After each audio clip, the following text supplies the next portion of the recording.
Illegal ઇમિગ્રન્ટ્સને શોધી કાઢવા માટે અમેરિકામાં ઘણી જગ્યાએ ઇમિગ્રેશન એન્ડ કસ્ટમ્સ એન્ફોર્સમેન્ટ એટલે કે આઈસ દ્વારા રેડ પાડવામાં આવી રહી છે. તેવામાં આઈસે તાજેતરમાં ન્યૂ જર્સીના હેડન ટાઉનશીપમાં આવેલી જર્સી કબાબ રેસ્ટોરાંમાં રેડ પાડી હતી. આઈસના અધિકારીઓએ રેસ્ટોરાંના ઓનર્સ એમિન એમાનેટ અને તેમના પતિ સેલાલ એમાનેટની ધરપકડ કરી હતી. જોકે તેને લઈને ભારે હોબાળો મચી ગયો હતો. લોકલ કોમ્યુનિટી લીડર્સ અને રેસિડેન્ટ્સ દ્વારા તેનો ભારે વિરોધ કરવામાં આવ્યો હતો, જેના કારણે આઈસ દ્વારા એક નિવેદન જાહેર કરીને કહેવામાં આવ્યું છે કે શા માટે રેસ્ટોરાં ઓનર્સની ધરપકડ કરવામાં આવી હતી. આઈસે પોતાના નિવેદનમાં જણાવ્યું હતું કે ઇન્વેસ્ટિગેશન દરમિયાન આઈસના અધિકારીઓએ એમિન અને સેલાલ નામના તુર્કીના 2 નાગરિકોની ધરપકડ કરી છે, જેઓ અમેરિકામાં ઇલીગલી રહેતા હતા. જ્યાં નેશનલ સિક્યોરિટી, પબ્લિક સેફ્ટી અને ઇન્ટરનેશનલ ક્રાઇમ સાથે જોડાયેલા ઇમિગ્રેશન વાયોલન્સના કિસ્સાઓમાં આઈસને યુએસ કોડના ટાઇટલ 8 હેઠળ તપાસ કરવાની અને ઇમિગ્રેશન કાયદાઓને લાગુ કરવાની સત્તા મળે છે. એમિન અને સેલાલ બંનેને ઇમિગ્રેશન જજ સમક્ષ હાજર રહેવાની નોટિસ પણ આપવામાં આવી હતી.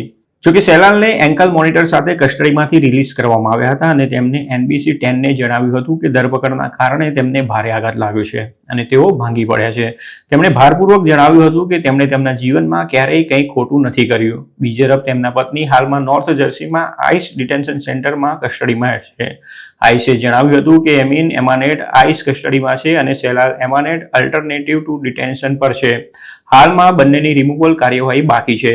અલ્ટરનેટિવ ટુ ડિટેન્શન 2004માં આઈસ દ્વારા શરૂ કરવામાં આવેલો એક પ્રોગ્રામ છે, જે અંતર્ગત ડિટેઇન કરવામાં આવેલા ઇલીગલ ઇમિગ્રન્ટ્સ કોર્ટની સુનાવણીમાં હાજર રહે છે અને રિમૂવલનો ફાઇનલ ઓર્ડર થાય ત્યાં સુધી તેને જે શરતો પર રિલીઝ કરવામાં આવ્યા છે તેનું ઇલીગલ એલિયન દ્વારા પાલન કરવામાં આવે છે કે નહીં તે સુનિશ્ચિત કરવા માટે ટેકનોલોજી અને કેસ મેનેજમેન્ટનો ઉપયોગ કરવામાં આવે છે.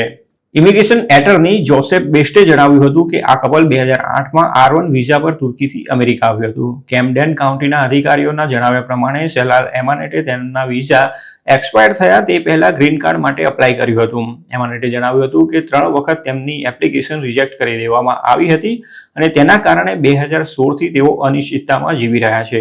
આ અંગે કેમ્ડેન કાઉન્ટી કમિશનર ડિરેક્ટર લુઇસ કેપેલી જુનિયરે 27 ફેબ્રુઆરીએ એક નિવેદનમાં જણાવ્યું હતું કે કમનસીબે આ ઘટના તે વાતનું શ્રેષ્ઠ ઉદાહરણ છે કે કેવી રીતે અમેરિકાની ઇમિગ્રેશન સિસ્ટમ તૂટી ગઈ છે. આ કપલ પોતાના 4 બાળકો અને તેમના ગ્રાન્ડ ચિલ્ડ્રન માટે દરરોજ તનતોડ મહેનત કરે છે, પરંતુ જ્યારે તેમના ઇમિગ્રેશન સ્ટેટસની વાત આવે છે ત્યારે તેમની પાસે કોઈ વિકલ્પ રહેતો નથી.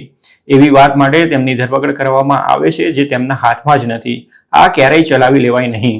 એમાનટ ફેમિલીના સમર્થનમાં કેપેલી, હેડન ટાઉનશીપના મેયર રેન્ડલ ટેગ તથા અન્ય કમ્યુનિટી લીડર્સ દ્વારા એક પ્રેસ કોન્ફરન્સ કરવામાં આવી હતી. મેયરે કહ્યું હતું કે આ કપલની રેસ્ટોરાં હેડન ટાઉનશીપનો એક પિલર છે. આ પરિવાર સેવાના કાર્યોમાં પણ અગ્રેસર રહ્યો છે. તેમણે ટોયઝ ફોર ટોટ્સ ડ્રાઈવમાં પણ ભાગ લીધો હતો અને ફૂડ ડ્રાઈવનું પણ આયોજન કર્યું હતું. તેમણે કહ્યું હતું કે આ સમય સારા લોકોનો સાથ આપવાનો છે અને માનવતા માટે અવાજ ઉઠાવવાનો છે. આ બંને આવા વર્તનના હકદાર નથી. અમેરિકાએ તેની ઇમિગ્રેશન સિસ્ટમને વધારે સારી બનાવવી પડશે. કેમ્ડેન કાઉન્ટીના નેતાઓ અને હેડન ટાઉનશીપના રહેવાસીઓએ એમાનેટના પરિવારના સમર્થનમાં આગળ આવ્યા હતા અને તેમને GoFundMe પર તેમના માટે રવિવાર સુધીમાં $3,10,000નું ફંડ એકત્ર કર્યું હતું. બીજી તરફ કપલના દીકરા મોહમ્મદ એમાનેટે પોતાના માતા પિતાના સમર્થનમાં આગળ આવેલા લોકો અને કમ્યુનિટીનો આભાર માન્યો છે. હાલમાં જર્સી કબાબને આગામી નોટિસ સુધી બંધ રાખવામાં આવી છે, પરંતુ મોહમ્મદ એમાનેટે કમ્યુનિટી માટે મફત ભોજન બનાવ્યું હતું. ઇમિગ્રેશન લોયર બેસ્ટે જણાવ્યું હતું કે એમાનેટ ફેમિલી ક્રિમિનલ નથી. તેઓ અમેરિકામાં લીગલી એન્ટર થયા હતા. ફેડરલ ઇમિગ્રેશન અને નેશનાલિટી કાયદો તેમને પ્રોટેક્શન પૂરું પાડે છે અને ઇમિગ્રેશન કોર્ટ તેમનો રિમૂવલ ઓર્ડર ઇસ્યુ કરે તે પહેલા તેમની પરિસ્થિતિને સમજવાની જરૂર છે. બેસ્ટે NBC 10ને જણાવ્યું હતું કે તે કપલનો કેસ ઇમિગ્રેશન કોર્ટ સિસ્ટમમાં દાખલ થાય તેની રાહ જોઈ રહ્યા છે. ઇમિગ્રેશન કોર્ટમાં તેમની સામે કેસ ચાલશે અને તેમાં કેટલો સમય લાગશે તે હજુ સુધી સ્પષ્ટ નથી.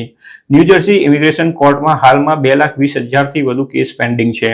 ઉલ્લેખનીય છે કે પ્રેસિડેન્ટ ડોનાલ્ડ ટ્રમ્પે અમેરિકામાંથી ઇલીગલ ઇમિગ્રન્ટ્સને ડિપોર્ટ કરવાનું શરૂ કર્યું છે અને તેના ભાગરૂપે આઈસ દ્વારા વિવિધ સ્થળોએ રેડ પાડવામાં આવી રહી છે.